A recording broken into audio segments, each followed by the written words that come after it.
3 and 4 and 5, 6 and 7. Starting with the men's perspective. Gentlemen, keep your weight on the right leg, bend your knees, then actively push off the right leg and take a step with the left one, rotating to face the audience. Notice that you should keep your right hand on your right side in the middle of the distance between the two of you. Grab the lady's hand, then lead your right hand a bit more to the right and forward. This prepares you and gives you more momentum for the next part. Now, and it's very important, move your right foot slightly back to create more space for the lady because you will lead her in front of you and into her counterclockwise rotation. To lead the rotation correctly, move the right foot back, then while shifting your weight to the right leg, use your right hand to first gently pull the partner, leading her in front of you. Then the hand goes down between the two of you to the right side and with a circular fluid motion up above the lady's head. Now follow her motion, shifting your weight to the left leg again, and use this step to adjust your distance to the partner in such a way that in a moment you will connect your pelvis with the partner's right hip. Once you get to this position, lower your right hand, placing the lady's hand behind your neck.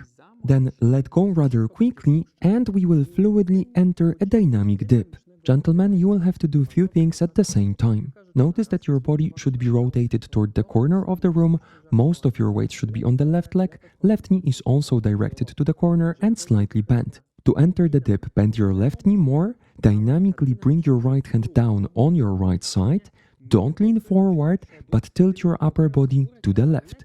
The body should be rotated in such a way that the right shoulder is up. Notice that the left hand supports the lady's shoulder blades. To exit the pose, straighten your knee, pull the partner up and embrace her, placing your right hand on her left side. Then dynamically shift your weight to your right leg, rotating clockwise, leading the partner in an arc around you. Bend your knee slightly, actively push off the standing leg and symmetrically move away from each other. Gentlemen, you're moving to the left. Meanwhile, grab the lady's left hand with your right hand and lead it slightly forward, preparing for yet another rotation. Now, let's focus on the lady's perspective. Bend your left knee slightly, take a step with the right leg away from the partner, keeping your right hand between the two of you, placing it in the man's hand. While shifting your weight to the right leg, rotate your body clockwise. This gives you a preparation and more momentum for the upcoming rotation. Now, rotate counterclockwise along a straight line in front of the man. Take 4 steps. Last 2 steps are very dynamic.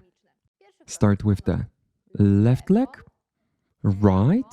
Now 2 quicker steps, left, right, and the rotation with your right side to the partner. Place your right hand on his shoulders, reaching rather far. Keep your weight on the right leg, bend both knees, driving your hips forward and up, and tilting your upper body and head backward. Then straighten up, take a step forward with the left leg, rotating clockwise to keep facing the partner. Place your left hand in his hand, bend your knee slightly and take a step with the right leg away from him, leading the free hand to the side and opening the position. We will turn around now to show you the sequence from the front as well to make sure that you can see the dip and the rotations clearly. We've ended in this position. Now, step away from each other, grab your hands, stretch the connection slightly, building up energy, then use it for the ladies' rotation. Ladies, during the dip, focus on maintaining your own balance as much as possible and avoid pulling your partner with you. You should be able to do it almost entirely on your own. If you want the pose to be deeper, do it mainly by bending your legs more while driving your hips up. Okay? Enough about the technique, let's go back to our proper direction and we will count the last part. Notice that at the end of the lady's rotation there will be a double end, which means that it's even faster than our regular end between the numbers. It should be clear in a moment. We're in the proper direction, we've ended in this position. 1, 2, 3, and 4, and 5, 6, and 7,